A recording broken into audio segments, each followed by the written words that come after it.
अस्सलाम वालेकुम, मैं हूं शाहजेब खानजादा। जेआईटी का काम जारी है। आज भी हसन नवाज जेआईटी के सामने पेश हुए। हुसैन नवाज की पेशी होनी है, मगर जो कंट्रोवर्सी है वो बढ़ती जा रही है। जहां शरीफ खानदान की तरफ से जेआईटी पर इल्जामात लगाए गए, वहीं ये इल्जाम भी लग रहा है कि नून लीग पूरी कोशिश कर रही है कि जेआईटी को इतना कंट्रोवर्शियल कर दिया जाए कि उसका जो भी नतीजा आए, और अगर वो नून लीग के खिलाफ आए तो ये बात बाद में कही जा सके कि हमने तो कहा था कि ये हमारे साथ ज्यादती कर रहे हैं। और इस सारे मामले में जहां अपोजिशन एतराज कर रही है, इमरान खान एतराज कर रहे हैं, वहीं एक बात वाज़ेह तौर पर नजर आ रही है कि निहाल हाशमी से लेकर अब तक के मामलात में सब साफ साफ नहीं लगता। जो नून लीग कह रही है उसमें उस बात को वैसे ही मान लिया जाए जैसे नून लीग कह रही है, इस बात में वजन नजर नहीं आता। क्योंकि जो निहाल हाशमी का इस्तीफा है, कल हमारे साथ इंटरव्यू में मौजूद थे, वहां जहां नून लीग पर ऑपोजिशन तनकीद कर रही है, ऑपोजिशन पार्टियां नून लीग को निशाना बना रही हैं, वहीं इस मामले पर नून लीग के अंदर भी तकसीम नजर आ रही है। निहाल हाशमी और नून लीग के कुछ सीनियर पार्टी रहनुमा आमने सामने खड़े हो गए हैं। कहा यह गया था कि वजीर आजम ने फौरी तौर पर निहाल हाशमी से इस्तीफा लिया, इसलिए जो सुप्रीम कोर्ट ने सिसिलियन माफिया के सुप्रीम कोर्ट ने रिमार्क्स दिए वो नहीं देने चाहिए थे, फौरी रद्द-ए-अमल आया। जबकि निहाल हाशमी कहते हैं कि वजीर आजम ने उनसे इस्तीफे का कहा ही नहीं, उनसे इस्तीफा लिया नहीं, बल्कि कुछ और रहनुमा थे और उन्होंने हाशमी के बयान, निहाल हाशमी साहब अपने बयान की अलग तावीलें देते रहे। एक रोज पहले जब उन्होंने इस्तीफा वापस लेने की दरख्वास्त दी, तब भी नून लीग की सीनियर क़यादत की जानिब से निहाल हाशमी के फैसले पर तनकीद की गई। निहाल हाशमी साहब ने जो बयान दिया था वो इंतहाई अफसोसनाक और घटिया बयान था, जिसका आला क़यादत ने फौरी नोटिस लिया और उनके खिलाफ इंज़बाती कार्रवाई भी की गई और शो कॉज भी उनको जारी किया गया। 31 मई को उन्होंने इस्तीफा दिया सेनेट से और आज वो मुनकिर हो गए हैं। कम अज़ कम उन्हें कोई करैक्टर शो करना चाहिए था। इल्ज़ाम ये लग रहा है कि वो कैरेक्टर शो करते हैं, वहाँ नून लीग पर इल्ज़ाम लग रहा है कि ये सारा का सारा तो ड्रामा है। और निहाल हाशमी ने जो अपना बयान दिया, हमने गुज़िश्ता रोज़ अपने प्रोग्राम में जब उनसे पूछा कि आपकी पार्टी के अंदर के लोग आपके फैसले पर तनकीद कर रहे हैं, आप कुछ और बात कर रहे हैं, तो उन्होंने क्या कहा? किरमानी साहब ने आके कहा कि आपने अपनी दुनिया और आखिरत दोनों तबाह कर दी है। तो ये पार्टी का इंटरनल मैटर नहीं है, अब ये मीडिया पर बात हो रही है, पाकिस्तान का मैटर बना हुआ है। तो आपकी पार्टी के लोग आपकी आखिरत और दुनिया दोनों तबाह करने की बातें कर रहे हैं। मैं तो ये जानता हूं कि मेरे अल्लाह को मालूम है कि मेरी दुनिया कितनी आबाद है और मेरी आखिरत कितनी महफूज है या नहीं महफूज है, ये मेरा रब जानता है। अल्लाह ताला किरमानी साहब को खुश रखे। ना मैं किसी के गोद में जाके बैठता हूँ, ना मैं तो अल्लाह से हमेशा, और इस रमज़ान के महीना में गिड़गिड़ा के दुआ करता हूँ कि अल्लाह ना सिर्फ मेरा बल्कि पूरे मुसलमानों की आक़िबत को संवार दे मालिक।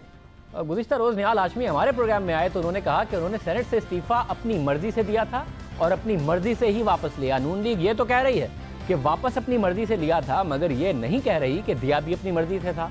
जबकि ऑपोजिशन ये जरूर कह रही है कि उन्होंने ना वापस अपनी मर्जी से लिया, ना दिया अपनी मर्जी से था, बल्कि ये तो सारा का सारा काम ही मियां नवाज शरीफ साहब के कहने पर हो रहा था। गुज़िश्ता 15 दिन से उन्होंने कहा कि उनका तो पार्टी की आदत से रब्ता नहीं किया करते। दोनों में से एक काम आपने मियां साहब के कहने पर किया होगा, या तो इस्तीफा मियां साहब के कहने पर दिया होगा या इस्तीफा वापस मियां साहब के कहने पर लिया होगा। दोनों में से कौन सा काम आपने मियां साहब के कहने पर किया? दोनों चीज नहीं।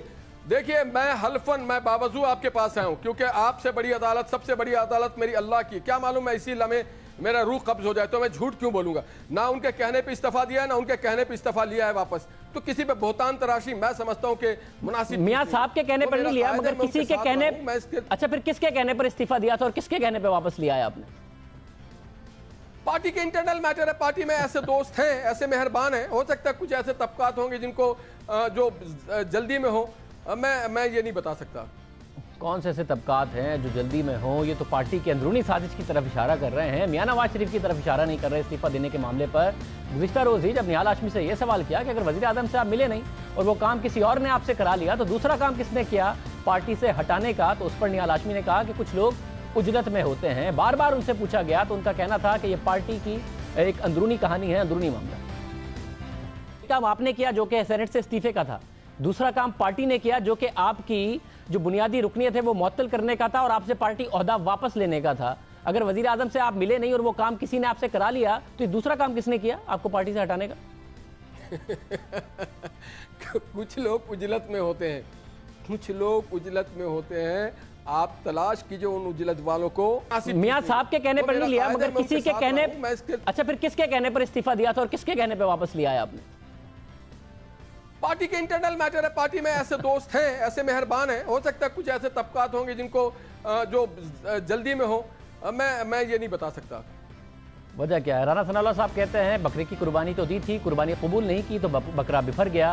क्या जब कुर्बानी दे दी उसके बावजूद जो सुप्रीम कोर्ट के रिमार्क्स थे और उसके बाद जो अपोजिशन का क्रिटिसिज्म है, इस वजह से नून लीग ने फैसला किया कि निहाल हाशमी ने इस्तीफा देना ही नहीं है? तो जो पहला का फैसला था तो वो भी क़यादत के कहने पर था और इस्तीफा वापस लेने का फैसला भी क़यादत के कहने पर था। क्या वाज़े तौर पर कोशिश हो रही है नून लीग की तरफ से कि JIT को इतना कंट्रोवर्शियल कर दिया जाए कि फिर जो भी मामला आए वो एक्सेप्ट ना किया जाए अगर फैसला खिलाफ आए? मुशाहिदुल्लाह खान साहब हमारे साथ मौजूद हैं, सेनेटर मुशाहिदुल्लाह खान साहब, सीनियर रहनुमा नून लीग। मुशाहिदुल्लाह खान साहब बहुत शुक्रिया। खान साहब, आपने भी निहाल हाशमी के बयान पर तनकीद की थी। हाशमी साहब कह रहे हैं ये पार्टी का अंदरूनी मामला है, कुछ लोग पार्टी के अंदर उजलत में हैं। फिर इंटरव्यू के दौरान वो ये तासुर भी देते रहे कि उनसे जेलस हैं, उनसे खुश नहीं है क्योंकि वो कराची के हैं और मिडिल क्लास के हैं। ये तो मियाँ साहब ने काम कराया ही नहीं, आप लोग क्रेडिट लेते रहे। ये कौन है पार्टी में जो निहाल हाशमी साहब से अंदर की सियासत कर गया?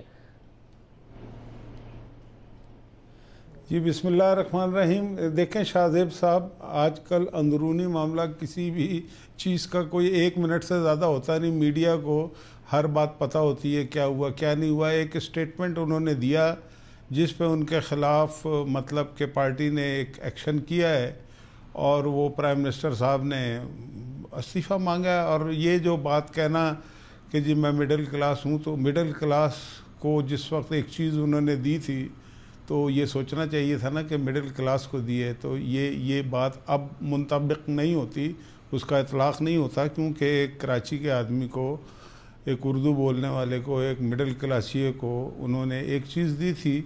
अब उनकी नज़र में अगर कोई इनडिसिप्लिन बहुत बड़ा हुआ है जिससे एक एहतमाल है बहुत बड़े नुकसान का, तो ये तो बाद में तय हो जाएगा। तो उन्होंने वो चीज़ वापस ले ली, बड़ी सिंपल सी बात है और ये उन्हें इख्तियार है इस बात का, कोई डायरेक्ट इलेक्शन तो हुआ नहीं था। कराची से उन्होंने नहीं ली वापस, ये पार्टी के अंदर की सियासत है। वो कह रहे मियाँ साहब ने ना इस्तीफा देने का कहा ना वापस लेने का कहा, कह रहे वो मियाँ साहब ने किया ही नहीं है काम, ये पार्टी के अंदर के लोगों ने उजरत दिखाई।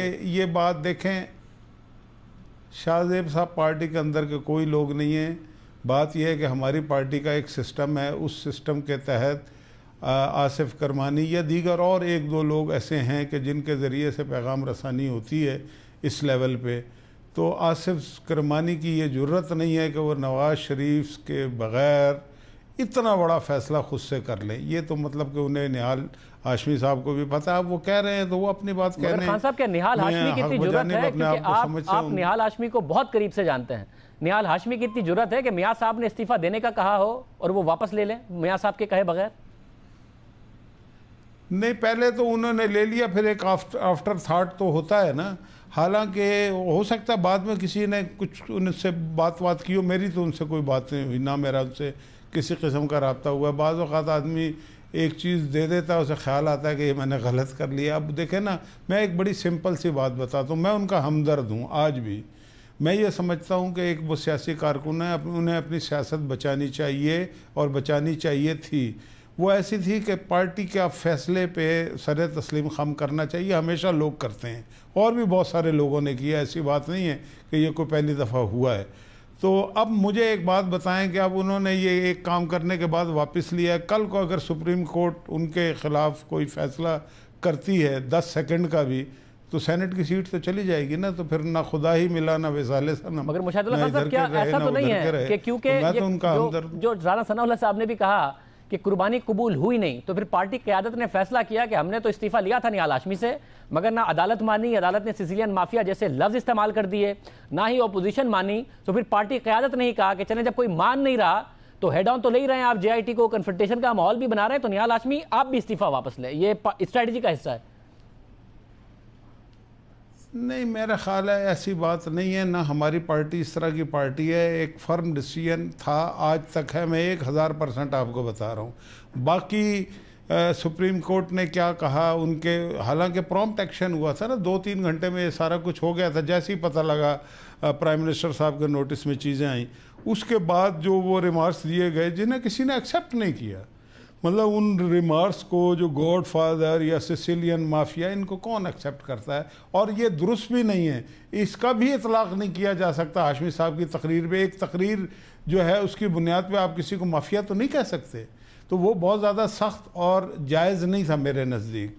और उसको किसी ने पार्टी में एक्सेप्ट नहीं किया। पार्टी ने अपना एक एक्शन किया है और उस एक्शन वो ठीक जा रहा था, लेकिन बाद में वो निहाल हाशमी साहब ने अपना मौक़िफ़ चेंज किया है, किसी से मशवरा किया, ये भी बात पता लग जाएगी। वो एक कारकुन के लिए देखिए, अब जो बाद में निहाल हाशमी के वाक़े के बाद जो पोजीशन है, जब तलाल चौधरी साहब कह रहे हो ये JIT है या कसाई खाना है, इस किस्म के अल्फाज इस्तेमाल कर रहे हैं, तो नून लीग की पोजीशनिंग तो ऑलमोस्ट वही है ना।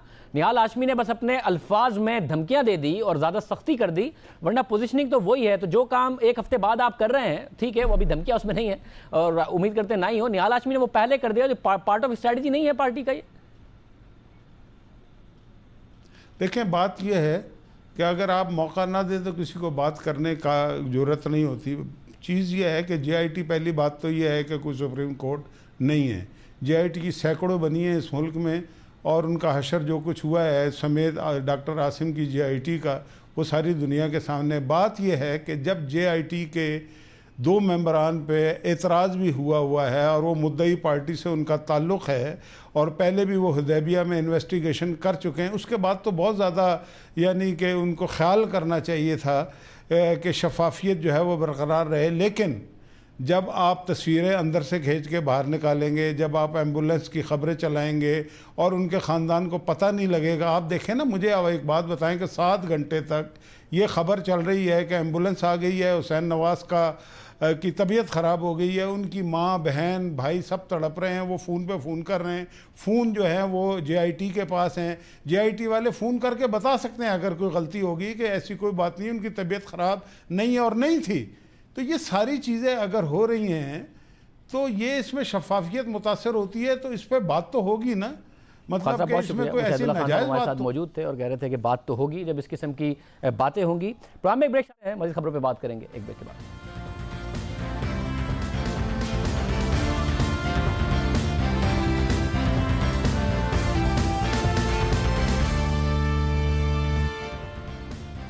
ईरान और लंदन हमलों के बाद दहशतगर्द तंजीम दाइश का खौफ दुनिया भर में फैला हुआ है।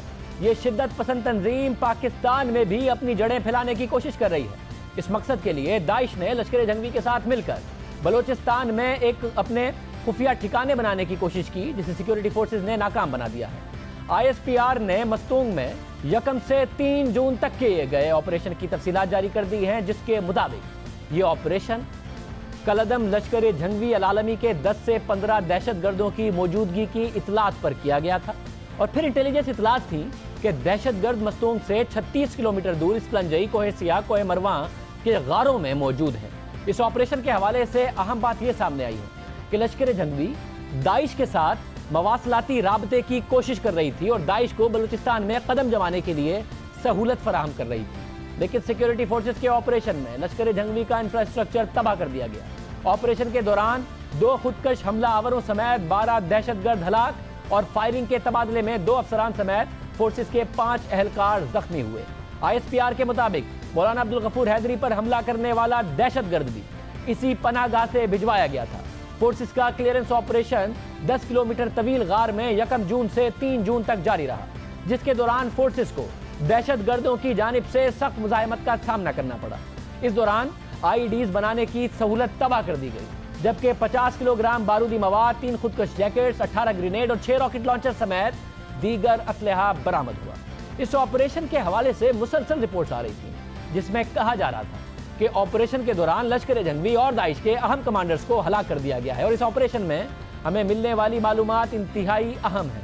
जराए का कहना है कि मस्तूंग के पहाड़ी इलाके में सिक्योरिटी फोर्सेज ने कमांडोज के हमरा अब तक का सबसे बड़ा ऑपरेशन किया था, जिसमें दाइश और लश्कर जंगवी के दहशतगर्द मारे गए, जबकि दाइश सिंध चैप्टर के कमांडर जाहिद महमूद एवान को भी गिरफ्तार कर लिया गया। जाहिद महमूद के बारे में पता चला है कि वो शिकारपुर का रिहायशी और सिंध में दाइश का अहम कमांडर है। जराए का कहना है कि इंटेलिजेंस इतलात पर किए गए ऑपरेशन में सिंध, बलोचिस्तान और पंजाब में दाइश के ऑपरेशंस को कंट्रोल करने वाला एजाज मंगलजई हाथ नहीं आ सका इस ऑपरेशन में। और फोर्सेस के मुताबिक उनके पहुंचने से पहले ही वो फरार हो गया। और जराए का कहना है कि एजाज मंगलजई का भाई फारूक मंगलजई अफगान सूबे नंगरहार से इस नेटवर्क को चला रहा था। फारूक मंगलजई अफगानिस्तान में दाइश को ज्वाइन करने से पहले लश्कर जंगवी का बलूचिस्तान चैप्टर चलाता था। जराए के मुताबिक दाइश के खिलाफ ऑपरेशन में शरीक बाद अफसरान का कहना है कि कार्रवाई के वक्त दाइश जिसका सिंध चैप्टर का सरबराह हफीज बिरोही और अब्दुल्ला बिरोही भी गार में मौजूद था। इन दोनों दहशतगर्दों का नाम रवा साल सिंध में होने वाले हमलों के बाद सामने आया था। हफीज बिरोही और अब्दुल्ला बिरोही दाइश में शामिल होने से पहले कलदम लश्कर जंगवी, तहरीक तालिबान पाकिस्तान और जैश ए मोहम्मद से वाबस्ता थे। जराये के मुताबिक दहशतगर्द इंतहाई तरबियत याफ्ता थे जो ऑपरेशन के दौरान 2 दिन तक मुजाहिमत करते रहे और फोर्सेस को गार में दाखिल होने नहीं दिया। हुक्काम के मुताबिक पाक फिजाइया ने गार को तबाह करने की भी कोशिश की, लेकिन गार कई किलोमीटर तवील होने की वजह से इसमें कामयाबी नहीं मिल सकी। जिस गार में ऑपरेशन किया गया ये वही जगह थी जहां कोयटा से अगवा होने वाले चीनी शहरियों को लाकर रखा गया और बाद में कहीं और मुंतकिल कर दिया गया।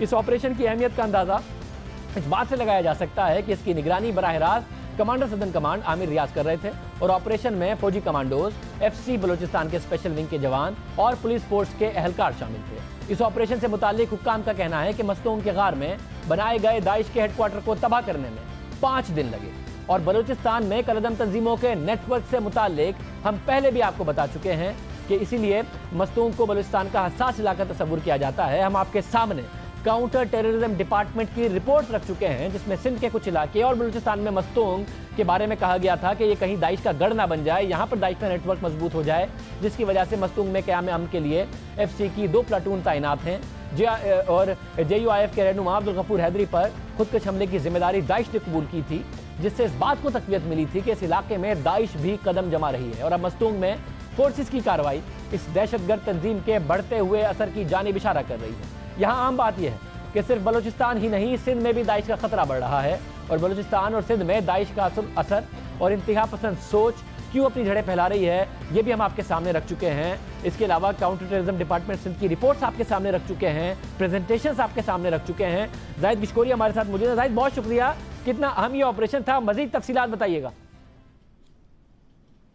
शाहजेब, बिल्कुल ये एक बहुत बड़ा ऑपरेशन था। इसका स्केल इतना बड़ा था कि 4 एरियाज में ये ऑपरेशन किया गया। तकरीबन 3 से 4 दिन तक सिक्योरिटी फोर्सेज मुतवातिर इंगेज रहीं। 20 ब्रिगेड को क्वार्टर से बुलाया गया था, साथ साथ FC बलूचिस्तान की जो ऑपरेशन विंग थी, इन सब लोगों ने ये ऑपरेशन किया है। इसमें सबसे अहम बात यह है कि न्यू नेटवर्किंग हो रही थी दाइश के लिए। इसी हेडक्वार्टर से ही पंजाब, सिंध और बलूचिस्तान में ऑपरेट किया जा रहा था। इसमें अब्दुल्ला शाह गाजी की जो वहाँ पर अटैक हुआ था यहीं पर प्लानिंग हुई थी। इसके अलावा 7 शरीफ का भी जो वाक़या हुआ था यहीं पर प्लानिंग की गई थी। ओवरऑल जो 3 बड़े कमांडर थे, हमारे सोर्सेज ये बताते हैं, जिस तरह इजाज़ बंगलजई वो यहाँ से फ़रार हुए हैं, तो कुल मिला के 60 से 70 यहाँ पर लश्कर जंगवी दाइश के लोग मौजूद थे जब ये ऑपरेशन किया गया। 11 लोगों को मारा गया है। उसकी आइडेंटिफिकेशन के बारे में हमें मालूम नहीं है कि वो कितने बड़े कमांडर थे।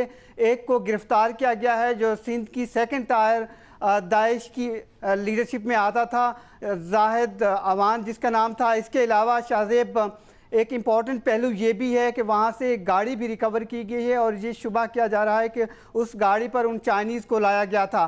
तो कुल ओवरऑल मिला के ये पाकिस्तान में दाइश के ख़िलाफ़ सबसे बड़े स्केल का ऑपरेशन था और यही सिक्योरिटी फोर्सेस क्लेम कर रही हैं कि इस हेडक्वार्टर को तोड़ा गया है। लेकिन अभी इससे सवाल ये भी पैदा हो रहा है कि जो इजाज़ बंगूलजई था उसका बड़ा भाई जो लश्कर जंगवी की बुनियाद रख चुका है बलूचिस्तान में, वो इस वक्त पाकिस्तान के चैप्टर को नंगरहार में बैठकर दाइश की निगरानी कर रहा है। पाकिस्तान में ओवरऑल ये सारी चीज़ें देख रहा है और यही हमें बताया जाता है कि यही एक इजलास होने जा रहा था जिसमें पंजाब के लिए नई दाइश के नए लीडर का इंतखाब करना था और सिक्योरिटी फोर्सेस को ज़राए से मालूम हुआ तो उन्होंने उन पर रेड किया जिससे काफ़ी मज़ाहमत करनी पड़ी। जी शाहजेब, बहुत शुक्रिया। जाहिद गिशकोरी हमें बता रहे थे तफसीलात, कितना ऑपरेशन था, कैसे यहाँ पर नेटवर्क मजबूत हो रहा था दाइश का, जिसके खिलाफ बाकायदा तौर पर सिक्योरिटी फोर्सेस की तरफ से कार्रवाई की गई। वाज़े इशारे हैं कि दाइश पाकिस्तान में मजबूत होने की कोशिश कर रही है। सारी दुनिया में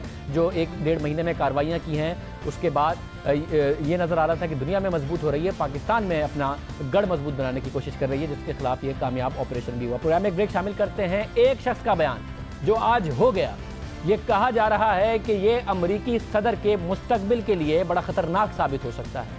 अमरीकी सदर को अपने ओहदे से बरतरफ होना पड़ सकता है। क्या इस बयान में कहा साबिक FBI के डायरेक्टर ने, आपके सामने रखेंगे।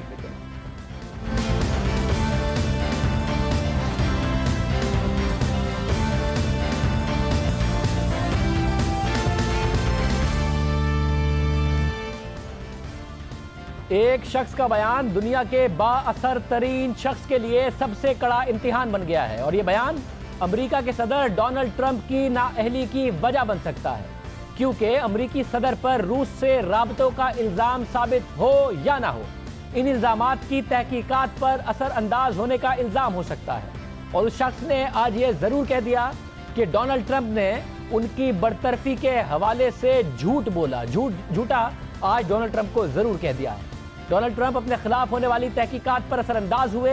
FBI के साबिक सरबराह जेम्स कोमी ने अमेरिकी सेनेट की इंटेलिजेंस कमेटी को अपनी तहरीरी बयान में बताया कि डोनाल्ड ट्रंप अपने करीबी साथी माइकल फ्लिन के खिलाफ तहकीकात रुकवाना चाहते थे और माइकल फ्लिन के खिलाफ तहकीकात हो रही थी रूसियों से राबते के हवाले से, उन राबतों का वाइस प्रेसिडेंट को ना बताने के हवाले से बहुत ज्यादा सवालात उठे थे। और आज जेम्स कोमी से सेनेट की कमेटी ने उनके बयान पर मजीद पूछगछ की। सेनेटर साबिक FBI चीफ से कैमरों के सामने तल्ख सवालात पूछते रहे और जाहिर एक जमहूरियत की खूबसूरती भी है कि वो सारी दुनिया देखती रही, सारी दुनिया में ये टेलीकास्ट होता रहा। सवालात सेनेटर कर रहे थे, साबिक FBI के चीफ जवाब दे रहे थे और अमेरिकी टीवी इसे बराह रास्त सारी दुनिया में दिखा रहे थे। सेनेट की स्टैंडिंग कमेटी में एक सेनेटर ने जेम्स कोमी से सवाल पूछा कि क्या आप समझते हैं कि रूस का अमेरिकी इंतखाब में मुदाखलत की ये एक संजीदा मामला है जिसे इतनी अहमियत दी जा रही है?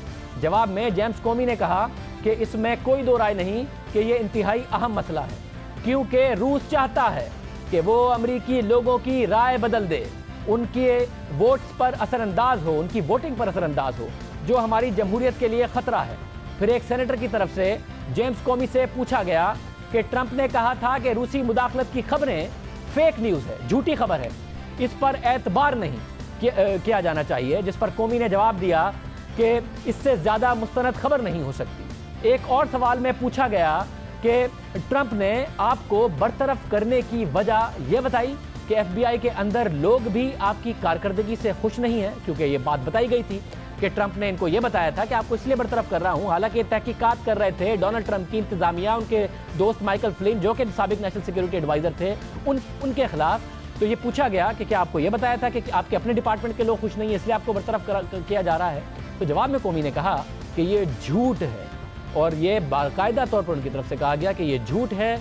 हाँ, ये ज़रूर हो सकता है कि जिस तरीके से मैं तहकीकात कर रहा था इससे सदर ट्रंप को ज़रूर तकलीफ हुई हो और शायद इसलिए मुझे बरतरफ किया गया। जब एक सेनेटर ने पूछा कि अगर आप ट्रंप के अहकामात को मानते तो नताइज क्या निकलते, तो कोमी ने जवाब दिया कि अगर मैं इन अहकामात को मानता तो मैं माइकल फ्लिन के खिलाफ तहकीकात को मुअत्तल कर देता। यानी कि सेनेटर्स की तरफ से ये बार बार पूछा जा रहा था कि भाई अगर उनकी अहकामात का मतलब ये था कि आप वो तहकीकात रोक दें तो आप क्या करते अगर उन अहकामात को आप मानते। अगर उन्होंने वाज़ेह तौर पर आपको ये बात नहीं की थी तो उन्होंने कहा कि मेरे नज़दीक वो यही कह रहे थे कि तहकीकात रोक दो और अगर मैं उनके अहकामात को मानता तो मैं तहकीकात रोक देता। एक सवाल के जवाब में कोमी ने कहा कि ट्रंप के पास मेरे और उनकी बातचीत की टेप्स हैं तो मैं चाहता हूँ कि वो सबके सामने लेकर आएँ। ये उस वक्त हुआ जब ये बात आ रही थी, जब इनको हटाया गया FBI के साबिक डायरेक्टर को और ये बात आई कि ये ट्रंप के मुतालिक सारा सच खोलकर सामने रख देंगे। तो ट्रंप की तरफ से धमकी आई थी कि ये कुछ भी बोलने से पहले सोचें, क्योंकि मेरी और इनकी जो भी बात हुई थी उसको बाकायदा तौर पर टैप किया गया था, वो टेप्स मौजूद हैं। तो इन्होंने कहा आज कि अगर वो हैं तो उन्हें मंजर आम पर ले आएँ। इससे पहले जेम्स कोमी ने सेनेट की कमेटी को तहरीरी बयान में दावा किया कि रूस से ताल्लुकात की तहकीकात के दौरान ट्रंप ने उन पर दबाव डाला कि वो साबिक national security adviser general Michael Flynn के खिलाफ होने वाली तहकीकात को ख़त्म कर दें। कोमी ने अपने तहरीरी बयान में इन तमाम वाक़यात के बारे में तफसील से लिखा है जो डोनाल्ड ट्रंप उन पर तहकीकात रोकने के लिए असरअंदाज होते रहे। और ये मगरबी जमहूरियत में एक बहुत बड़ी बात है कि कोई अमरीकी सदर अपने ही खिलाफ होने वाली इंक्वायरी या अपने किसी साथी के खिलाफ होने वाली इंक्वायरी जिसके कहीं से भी ताने बाने अमरीकी सदर से मिलते हों, उसे रुकवाने के लिए किसी भी सरकारी एहलकार पर असरअंदाज होने की कोशिश कर रहे हों। कोमी ने अपने तहरीरी बयान में बताया कि 27 जनवरी को व्हाइट हाउस में एक डिनर के दौरान ट्रंप ने दबाव डालने की कोशिश की और कहा कि तुम नौकरी जारी रखना चाहते हो या नहीं। ये सवाल इस तरीके से पूछा गया, धमकिया में इस तरीके से नहीं मगर इस तरीके से पूछा गया कि क्या तुम कंटिन्यू करना चाहते हो, क्योंकि ये पुरानी इंतजामिया ने इनको ओहदे पर लगाया था, नई इंतजामिया ट्रंप की आई थी। ट्रंप इनसे बार बार कहते रहे कोमी के मुताबिक कि मुझे तुम्हारी वफादारी चाहिए, जिसके जवाब में FBI के साबिक डायरेक्टर कोमी ने कहा कि आप मुझसे हमेशा ईमानदारी की उम्मीद कर सकते हैं। और फिर कौमी ने डोनाल्ड ट्रंप से एक मुलाकात के बारे में लिखा कि 14 फरवरी को अमेरिकी सदर के दफ्तर में प्रोग्राम के दौरान डोनाल्ड ट्रंप ने वहां मौजूद तमाम हुकूमती ओहदेदारों के कमरे से बाहर जाने के लिए कहा और जब सब चले गए तो उन्होंने कहा कि मैं तुमसे माइकल फ्लिन के बारे में बात करना चाहता हूं। उसने रूसियों से बात करके कुछ बुरा नहीं किया, लेकिन मैंने उसे सिर्फ इसलिए जाने दिया क्योंकि उसने नायब सदर को गुमराह किया। मुझे उम्मीद है कि तुम इसे जाने दोगे। और उम्मीद का इजहार करते रहे। बार बार सेनेटर्स आज FBI के साबिक डायरेक्टर से ये पूछते रहे कि क्या उन्होंने वाज़ेह तौर पर कहा था आपसे कि उन्हें जाने दो, इस इन्वेस्टिगेशन का फैसला ट्रंप के साबिक नेशनल सिक्योरिटी एडवाइजर के खिलाफ ना करो। तो इन्होंने कहा कि उन्होंने मुझे वाज़ेह तौर पर यह नहीं कहा था, मगर ये कहा था कि मुझे उम्मीद है कि माइकल फ्लिन के खिलाफ फैसला नहीं आएगा, उन्हें जाने दोगे, जिससे मैंने यही मतलब लिया कि अमेरिकी सदर हैं, एक पावरफुल शख्सियत हैं, तो वो मुझसे यही कह रहे हैं, वरना इस उम्मीद का इजहार क्यों करते हैं, वो मुझे डायरेक्शन ही दे रहे हैं कि मैं ऐसा ना करूँ। कौमी ने इस बातचीत को FBI के सीनियर हुकाम से शेयर भी किया और कौमी ने मजीद लिखा कि इस मुलाकात के बाद उन्होंने अंदाज़ा लगाया कि ट्रंप अपने इंतखाबी मुहिम के दौरान मुबैना तौर पर रूसी मुदाखलत की तहकीकात भी रुकवाना चाहते थे। कौमी ने अपने और डोनाल्ड ट्रंप के तीसरे राब्ते के बारे में बताया कि कौमी के बयान के मुताबिक 30 मार्च को ट्रंप ने उन्हें कॉल की और कहा कि रूस से ताल्लुकात पर होने वाली तहकीकात की वजह से होने वाली परेशानी उन्हें हुकूमत नहीं करने दे रही। वो चाहते हैं कि यह मामला ख़त्म किया जाए। कौमी के मुताबिक इनकी आखिरी बात ट्रंप से 11 अप्रैल को हुई थी, जिसमें ट्रंप ने कहा कि FBI के डायरेक्टर की हैसियत से मैं बयान जारी करूं कि रूस के साथ ताल्लुकात के हवाले से ट्रंप का नाम मौजूद नहीं, यानी कि जो तहकीकात हम रूस पर कर रहे हैं कि उन्होंने अमेरिकी इंतखाबात में कितना असर डाला, उसमें हम किसी भी तरीके से ट्रंप पर शक नहीं कर रहे, अमेरिकी सदर पर शक नहीं कर रहे, वो तहकीकात का हिस्सा नहीं। जिसके बाद मैंने उनसे कहा कि आप ये दरख्वास्त जस्टिस डिपार्टमेंट के जरिए करें, मुझसे बराह रास्त ना करें। कौमी ने अपने बयान में कहा कि 11 अप्रैल की कॉल के तकरीबन 1 महीने बाद 9 मई को उन्हें पता चला कि ट्रंप ने उन्हें अचानक ओहदे से हटा दिया है। आज ये सारी की सारा बयान हुआ और अब इसको अमेरिकी मीडिया भी बड़ा करीब से देख रहा है, झूठ का इल्ज़ाम लगाया है सदर पर, इसको देख रहा है क्या इसका नतीजा ये निकलेगा कि ट्रंप ने तहकीकात पर असरअंदाज होने की कोशिश करी, क्योंकि अगर ऐसा होता है तो अमेरिकी सदर के खिलाफ और उनके ओहदे के लिए पर कायम रहना मुश्किल हो जाएगा। ये खुद अमेरिकी मीडिया कह रहा है। जैसे जैसे ये बात आगे बढ़ेगी। आज के प्रोग्राम में इतना ही, आपसे कल के प्रोग्राम में मुलाकात होगी।